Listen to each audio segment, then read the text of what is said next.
Hello everyone, good morning. Thank you very much for the opportunity to speak with you today. I'd like to just give a little bit of an background into how AMMA fits into the mining skills picture. AMMA, or the Australian Mines and Metals Association, started in 1918, has been serving the mining, oil, gas, related construction and allied sectors since then. Our members directly and indirectly employ over 500,000 working Australians in mining, hydrocarbon, maritime, exploration, energy, transport, construction, smelting and refining and the related industries. AMMA is an active policy stakeholder and service provider to resource employers on all workforce-related matters. So one of the other national resource industries associations would be, you'd recognise as the MCA. So where we differ from the MCA is we focus on workforce-related issues and matters.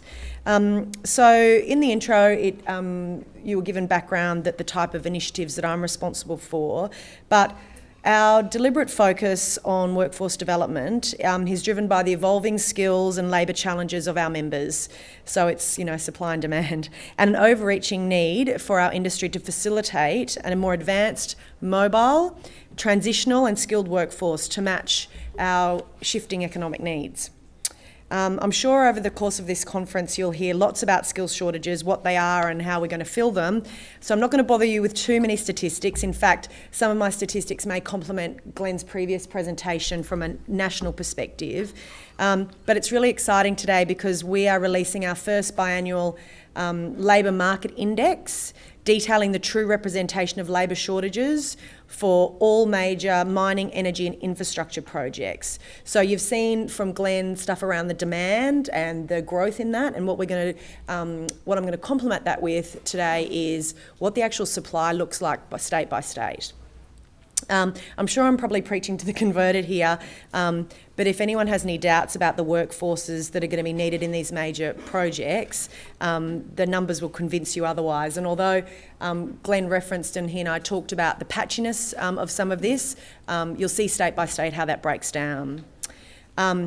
And an interesting note also is that at 11:30 today, so quite soon, the ABS will release their official capital expenditure figures for mining investment. So that will also complement the information that you've heard today. So just to probably echo what Glenn alluded to is that we know the resource industry has gone through significant growth, and some like to coin the phrase boom. But let's take a moment to examine those figures, because the true extent of the growth has surpassed the Australian government's predictions, which is why a lot of the reasons why we're playing catch up in terms of skilled labour. In mid-2010, and I know Glenn referenced it, but the National Resource Sector Employment Task Force, or NRSET, predicted that the employment in mining would grow from 185,000 jobs to 250,000 jobs in 2015, which was a growth rate of 65,000 jobs over 5 years. As you can see from the graph, which is taken from ABS stats, employment in mining, and this comprises of mining, oil and gas, has significantly increased over the last 10 years. The growth predicted by NRSET was actually achieved in 2 years instead of 5, with an average annual growth of 32,000 jobs instead of 13,000, which was what was predicted. So this makes mining the fastest growing industry in Australia in terms of employment growth, sitting at around 25% per year. Although we have seen that trend dropping slightly in the first months of this year, in part due to some project deferrals and some investor concerns around costs and productivity, all the data points to the resource labour market remaining tight, especially in skilled key occupations. Back in 2010, NRSET predicted there would be a shortfall of 1,700 mining engineers and 35,800 tradespeople by 2015. At the current rate of growth, we'd see the shortage of mining engineers as high as 5,000 and the tradespeople as high as 10,000 by that stage. So it gives you a magnitude, but by how much Australia has underestimated our labour challenge. This graph Glenn showed, so I won't go into too much detail about this. I just wanted to make a couple of comments about this nationally. As of April, there were 73 resource projects at advanced stage of development, which meant that they're either committed or they had begun construction, representing a combined capital investment of $268 billion. There's also another 287 less advanced projects, either publicly announced or undergoing feasibility or waiting final investment decision. And that represents capital expenditure of over $352 billion. So there's undoubtedly enormous potential for Australia's policymakers and industry to deliver an even greater wealth of employment opportunities in Australia. This is enormous incentive for those of us in the room, policymakers and our organisations, an enormous incentive and challenge to adequately address our skills needs.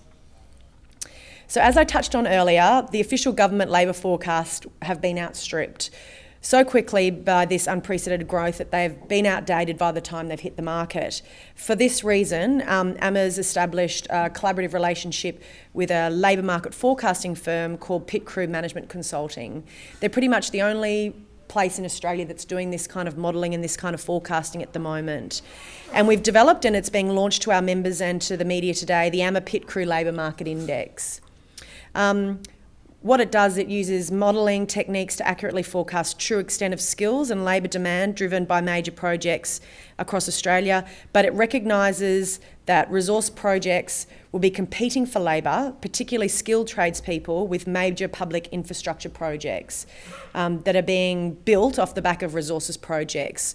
So some of the other figures you'll have seen to date don't include major infrastructure projects. So they don't include the major rail infrastructure works that will be undertaken to get the resources from point A to point B. They don't include the major hospitals that are being built in some of these regional centres, or even necessarily the roads. This data includes those because that's they're the competition for resource projects in terms of where skilled labour are going to be. So this is the map of Australia broken down by how many major projects by state, and you can see that the heavyweights in this area are WA and Queensland. So there are over 422 resources, energy and infrastructure projects within the Australian market that were modelled for this, and these have a total capital value of $728 billion. That's $100 billion more than the federal government's analysis of major resource and energy projects. I spoke of earlier that there is 259 of these approved, and in the pipeline there's 163 that are mapped out on here. So what are the skills shortage? I know Glenn pointed out some of the actual trades or skills and professions, but where are they? How big are they? And how long have we got to prepare for that? Nationally, the AMMA Pit Crew modelling shows us that the expansion of existing projects and new projects will create an on-site construction labour demand of just under 100,000 workers in the next 12 months. Now, when you think about that, if you think about a provider like John Holland or Tees or Leighton's, some of these people aren't all necessarily incremental roles, but they are people that are being transitioned from other projects. They might be working on a hospital in Sydney and they're then moved into the Illawarra area to build a bridge or to build a camp for workers. So not all of those roles are incremental, but that's what it's saying the demand for, just for resource and energy projects. If we look at labour supply nationally, this can be met with a moderate shortage of labour. However, as many of you here have experienced in your own operations, domestic labour mobility is still a significant challenge. So if I just go back to our previous slide, the middle dial there shows each of those dials represents a state and the middle dial represents Australia. So what those dials represent is whether there is going to be the skills and labour available in that state to meet demand. And what it's saying is that in Australia, we're going to be just a little bit slightly under from Australia, but when you break it down even further, labour mobility becomes the issue. If you look at the different states, South Australia, New South Wales and Tasmania should be able to meet the demand for labour over the next 12 months. Glenn touched on FIFO, so we're saying yes, those states will probably meet that demand, but there are also employers and projects in those regions will be competing with employers and projects in other states to try and keep those people in their state to be able to meet their own state's labour demands. The analysis indicates that some availability in these states, measured as a percentage, is around 10 to 20% above demand, so not too difficult. As I've alluded to, Queensland and WA and the Northern Territory are going to experience moderate shortage, and Northern Territory is the standout, forecasting to have acute shortages. Now, it's easy to make the next step, which is that it's a pretty small base in terms of Northern Territory, in terms of labour demand, but that is the state that we're going to see the most acute shortage. And when you see acute shortages, which we have probably in the last 2 years, what you see is rising cost of labour. So Queensland and WA, unlike South Australia, Tasmania and New South Wales, are going to experience a shortage themselves. It's not an acute shortage, but it is a shortage. But then you've got an acute shortage in Northern Territory. So Northern Territory projects like the ICTUS project are going to be looking further afield to places like Queensland and WA for workers to go in there. So you can see the issue that we've got around labour mobility, but also what happens in terms of a labour market when you have acute shortages in particular regions. So the question that raises is where are we going to meet these skill shortages, and what are the skill shortage occupations? The key skill shortages that have been forecasted through the AMMA Pit Crew Labour Index, the peak shortages are in specialist welders, boilermakers, pipe fitters, mechanical fitters, electrical trades, crane operators, riggers and scaffolders. And that's for the construction phase of a project's life. When we move into operational phase, those peak shortages that are forecasted are in production managers and experienced production operators and engineering technicians. And I know Jeff referenced that. So if we're considering the key characteristics of the labour market, we know that major projects are still creating strong demand for construction labour and operations. We know that construction and engineering labour demand is expected to peak in 2014-15 when you look at the map of projects and when they're hitting construction phase. We know that once the construction phases of major projects are completed, the labour market will progress to an operation phase. And we know that the operations workforce will require a higher level of skills. This brings another level of challenge with the future availability and a level of experience being impacted by Australia's ageing population. So the ability to meet this demand will be a direct function of three things: the mobility of our labour, particularly from southern states up to, Queensland, WA and NT, the use of temporary and some permanent overseas skilled labour, and more importantly, the investment in skills development. So I'm not going to touch on this slide for too long, but it's by McKinsey, by PricewaterhouseCoopers, all the big players in terms of assisting major projects in our sector.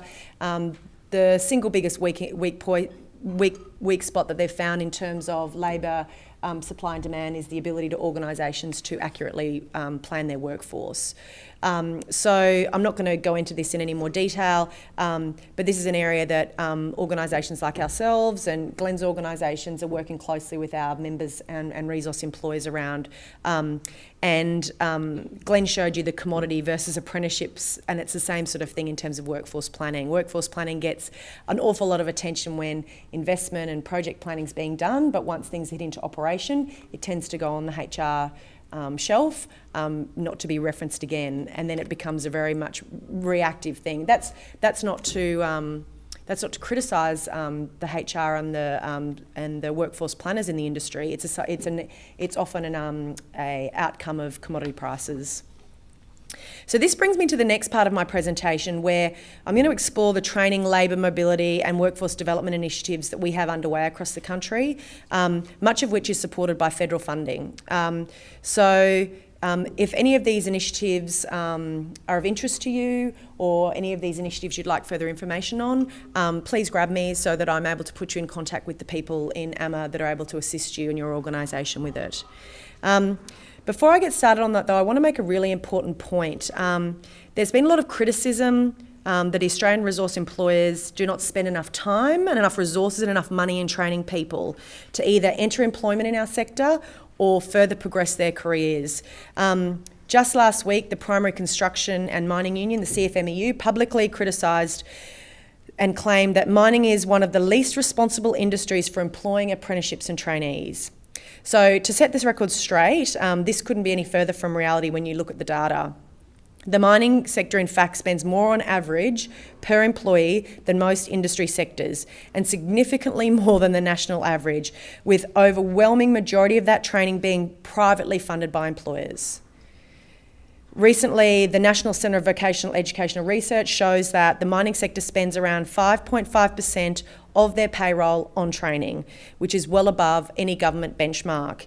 In the financial year 2012, training spent by the mining industry totaled 1.15 billion. So the growth trend for the number of apprenticeships and traineeships for the mining sector has almost quadrupled from 2003 to 2011. So there are currently more than 11,000 apprenticeships and traineeships being trained in the mining sector, representing about 5% of the total workforce. Of those apprenticeships, 13% were Indigenous and 20% were mature-aged Australians.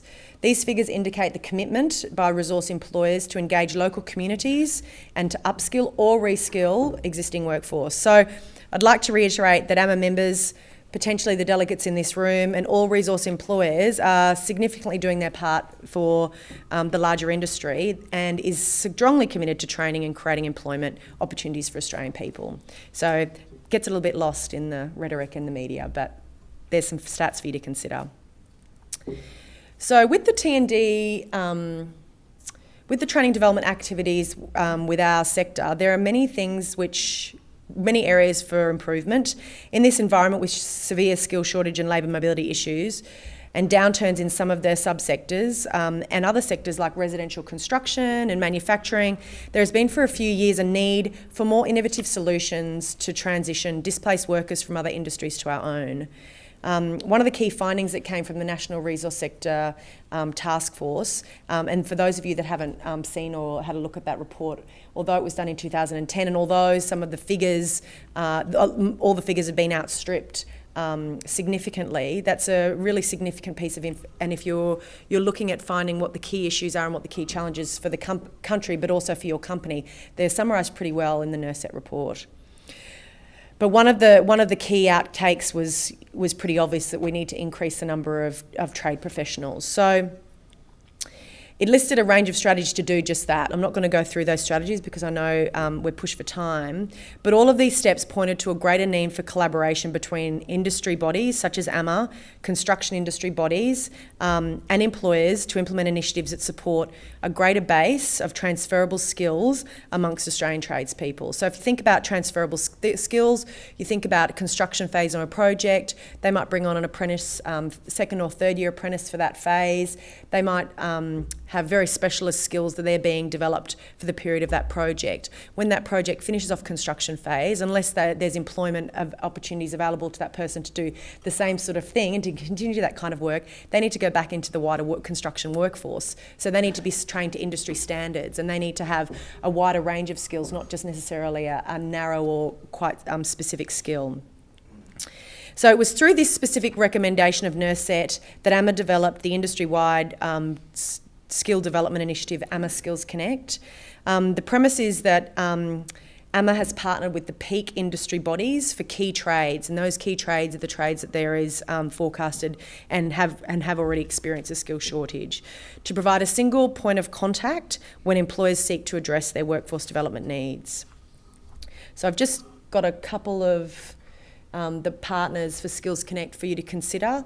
So if you think about the peak trades up there, we've got the National Electrical Contractors, we've got the Master Plumbers, we've got the Institute of Welding, Engineering and Technology, we have Civil Contractors Federation, we also have Westrac for diesel skills and those sorts of things. So each of these bodies is at the forefront of skill development and training in their respective fields, and in the most case they are the national accrediting body, which is vital for all trades, but particularly for indentured trades, particularly when you're a national organisation and you're looking to move a skilled tradesperson or an apprentice between states, because we all know the challenges between the demarcation of skills and sign-offs the different states have for indentured trades. So this initiative not only provides mining employees with solutions for immediate and time-critical skill development, It also provides them potential sources of labour, because most of these industry associations are GTOs and have a large membership base, which are skilled tradespeople. But it also facilitates that ongoing development of all construction industry workforces to meet future demands, to pick up on my point earlier. Just wanted to make a note here for those of you that didn't read the budget in detail, which is most of us, but the federal government committed a new training fund, which they're calling the Alternative Pathways Program. They've committed $68.8 million over 4 years, and that initiative is specifically for training apprentices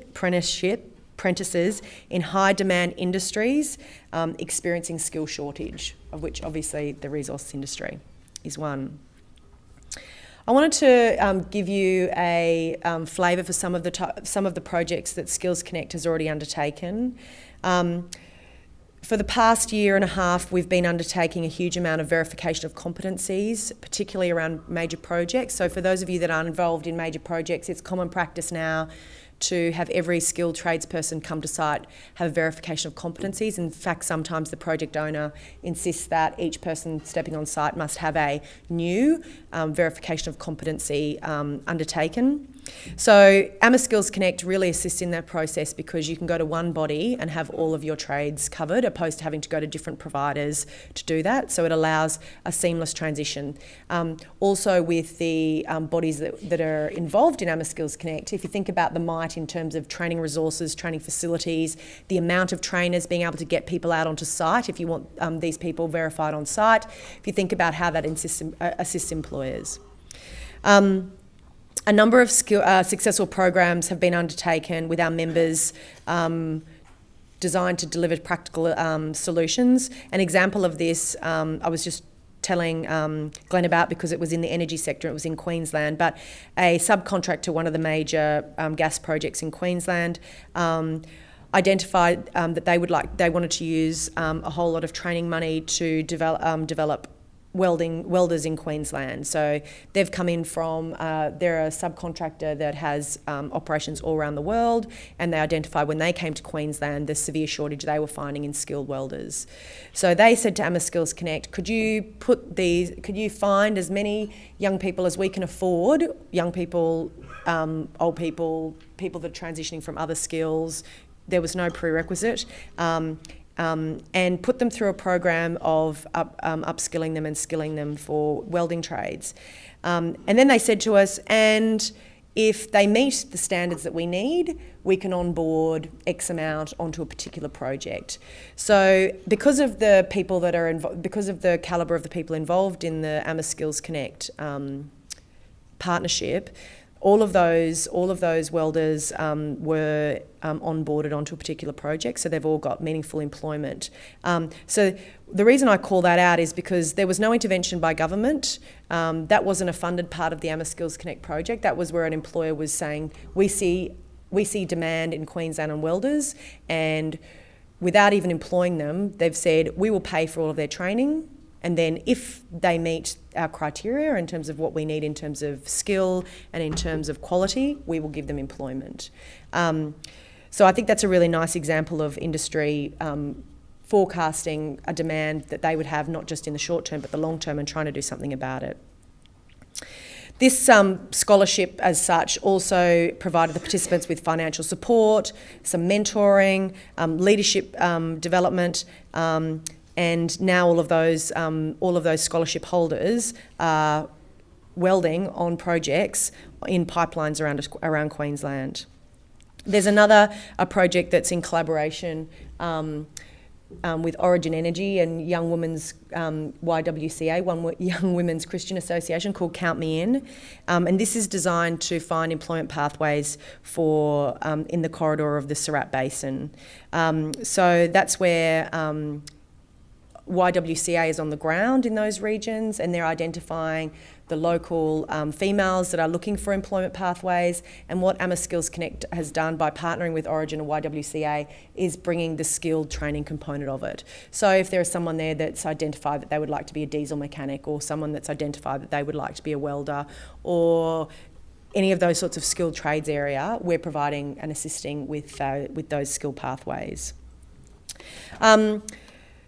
Here in New South Wales, for example, there will shortly be an employment roadshow through the Hunter Valley, New England and Illawarra to educate job seekers on gaining and maintaining employment in mining, resources and construction industries. And a lot of these roadshows will be undertaken with employers. So employers will come with us to that area. They will know what their demand is in terms of what their plans are in the region. And where we're undertaking skills assessment. And then that's where the employers can say, well, actually, those people looked okay. They don't meet our needs now, but we're happy to invest X amount to get them to the level that we need to be able to direct employ them. And then also another initiative, and I've got about 10 here, but I'll just touch on this last one, but we're facilitating a retrenched worker program in Victoria to assist those workers with transferable skills for related industries such as manufacturing, which we've heard a lot about in the media lately.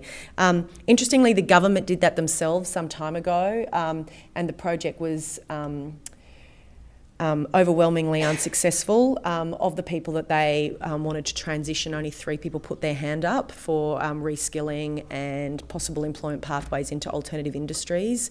And the breakdown of that turns out to be that a lot of these people didn't want to move. Their families had been in that region for a long period of time, and they didn't have employers with them who were employing necessarily in or around that region that was appealing to those individuals. So the challenge for AMMA Skills Connect and the challenge for employers, the challenge for us is to make sure that we get employers that have the types of roles available within a close proximity, because it's not always going to be perfect. It's not going to be in the same place that it was before, unfortunately, but to try and assist them by bringing the employers to the table that can actually do that. So labour transition is what we're finding is the biggest inhibitor for assisting retrenched workers transition from other industries. So while we often hear about the government and industry talk about the need to work in partnership to conquer our challenges, hopefully these projects demonstrate to you how AMMA Skills Connect is practically assisting and will continue to practically assist in meeting the labour requirements of industry, how to utilise the training expertise in this country and with the partners of AMMA Skills Connect to successfully upskill and able Australians to participate in all construction-related roles.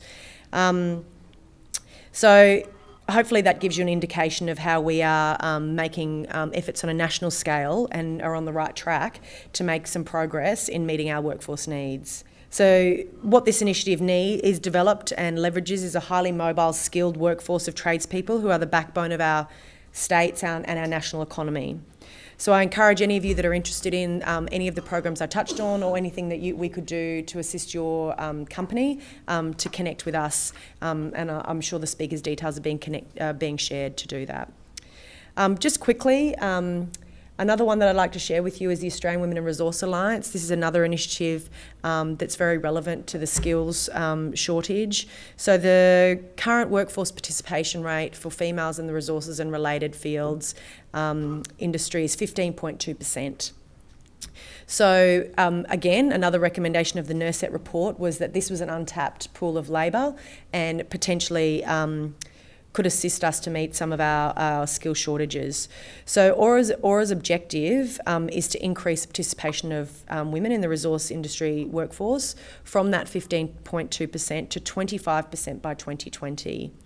So I saw a few eyebrows just go up then because it is a large target.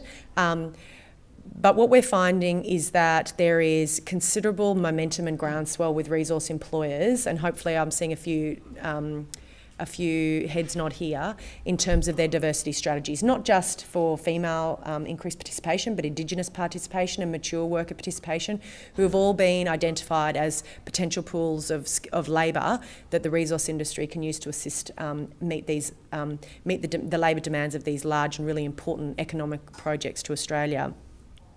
It's something that the industry takes very seriously, and there is such in our work in Aura, there is such a cross-reference of where employers are on the path of diversity. So, we have some global best practice here in Australia in the resource industry in terms of diversity and in particular female workforce participation, but we have some very large companies who have no diversity strategy at all. So what Aura is about sharing that best practice across all states, aligning the state-based organisations who are already doing doing good work in this area to share that best practice and put in national initiatives to assist employers to start the journey or to benchmark where they are against other resource employers to assist them further down the journey of a diverse workforce. So I just wanted to share one initiative that I thought might be interesting for you today, because the way that our industry works is that it's not often easy for people, particularly females who are in non-traditional roles, to connect with other people like we are today and to attend outside and have a drink and network. So one of the initiatives that we've undertaken is an e-mentoring project. So this is an online platform where we're matching females in non-traditional roles with either a male or female mentor anywhere in Australia. So the match is done purely on where that individual is in their career and what they need, not only in terms of career development, but support here and now to assist them if they are the only female on a remote site doing as a diesel mechanic, for example. So we've matched them with someone who's either been in that situation before or who can assist them to have strategies, have planning and have goals around what they want to do in terms of their own career and their own skill development, and also practically how they're going to assist them to retain them in their roles now in a challenging but ever-changing environment. So we've done 2 rounds of the e-mentoring project, and the individuals go through a very structured 9-month project. So those of you that have mentoring programs in your own organisations will know that it needs to be quite structured to start with goal setting and sharing of what you want your objectives to be and all of those different types of tasks for the 2 individuals engaged in the mentoring to then foster something that's productive for both of them. So they go through a very strict 9-month process, and it's all done via technology and or over the phone. So there's a lot of use of Skype, a lot of use of email, a lot of use of phone to be able to assist them to connect, because they, based on their rosters or based on the environment they're in, it's not sometimes humanly possible. So a lot of the matches that we've done have gone from Queensland, WA, New South Wales, WA, so it's transferring across Australia. And then the last one I'm going to touch on for the Australian Women Resource Alliance is the Recognise program. So this is where companies can undertake a process of being recognised for how far they are down the diversity path and can confidentially and anonymously map themselves against where other resource employers are. And they would receive an Aura stamp. So if you're bronze, particularly those companies that have over 100 employees and have to report to the government in terms of their diversity practices and their workforce makeup, a bronze is that you are receiving a bronze is that you are meeting those minimum requirements. It then moves up to silver, gold and platinum obviously is people that are best practice in that area. And for some people that's a recruitment motivator, so they want females to know that they are a best practice organisation in terms of employee, and I'm talking about females, but the research shows that if you show that you are a preferred employer or have these sorts of processes in place, it not only attracts and retains people that require these sorts of diversity programs, but it also attracts very highly skilled people that want to work in for that kind of organisation as well. The last initiative I wanted to touch on is AMMA Mining, Oil and Gas Jobs. So this is the largest, most established and probably the best known of our workforce development initiatives, as it's the e-recruitment solution and careers centre for the Australian resource industry. And it was the first initiative that we designed to address the growing demand for not only organisations trying to connect with job seekers in a specialised way, but demand for information. So the hot off the press is this hasn't been shared public yet, but we just undertook some research with all of the candidates that connect with AMMA Mining, Oil and Gas Jobs, so thousands of job seekers on a range of different things. And a couple of stats that I wanted to share with you from the candidates that connect with AMMA Mining, Oil and Gas Jobs is that 15% of people that come to AMMA Mining, Oil and Gas Jobs or an online site, any online site, recruitment site, 15% of them are looking for a change in industry. So that's really positive for the resources industry, but what that needs to be underpinned by is a whole lot of workforce upskilling strategies to enable those people to transition into the industry. 22% that are visiting online recruitment for the resources industry are looking for career progression. So they're existing workers. So that, I thought that was very interesting. And then to add on to that, we ask these people where they live. We obviously get their resumes, but in a survey format. And 37% were in Queensland and 21% were in WA. So the big states in terms of major projects, and the states that are going to have a higher significant labour shortage are where these people are actually coming from as well. The other thing that came out was that 69% of them, the reason why they came to these sites was because they needed to know what qualifications were required. So mining oil and gas jobs is a really innovative recruitment solution. It seeks out passive candidates as well as active candidates, and for those of you in that field, you'll know what I'm talking about there. But when you've got 69% of people going to these sorts of portals to find out more about what qualifications do I need, what assistance do I need, we built something called the Careers and Industry Guide. So we built this from inception, but based on feedback, this has been growing significantly, and it is the single largest source of resources and research and information for candidates who are looking to either develop their career or to enter into the resource industry. So you'll see on the left, and that's just a screenshot of the Career and Industry Guide. We break down all the subsectors. In fact, that screen sector doesn't have construction, but we also have a construction, and soon to join that is a major projects, which if you've got a minute to go in and spend some time in there, you'll see it is the most comprehensive information around the Australian industry, but also just the basics around the resource industry, that people that are looking to enter the industry, in which we found that 15% of people coming to this site are looking to enter into industry, this is the information they need before they can come and talk to an employer. And what we're finding is that employers are using this as a point of reference, and in fact, how to get a job and to set themselves up and all that basic career information on there. We've just been rated by Stanford University having the most comprehensive HR and recruitment information for candidates globally. So I can't stress enough the fantastic resources that are available to you and your organisation to assist people that are looking to work with you and to upskill and or to reskill, to go into there to find out the information. There's hundreds and hundreds of job descriptions, all the different pathways for employment. It's all there. It's quite a significant piece of work. They're the initiatives that I wanted to share with you today. Just to give you a summary of what I went through, I took you through some of the major figures. I talked to you about the AMMA Pit Crew Index that's being released today and will be sent out to delegations complementing the slides I've sent today. And I've touched on the workforce initiatives that AMMA, the Australian Mines and Metals Association, is undertaking. Thank you so much for your time. Hopefully that was relevant to you and your organisation. Thank you. Thank you.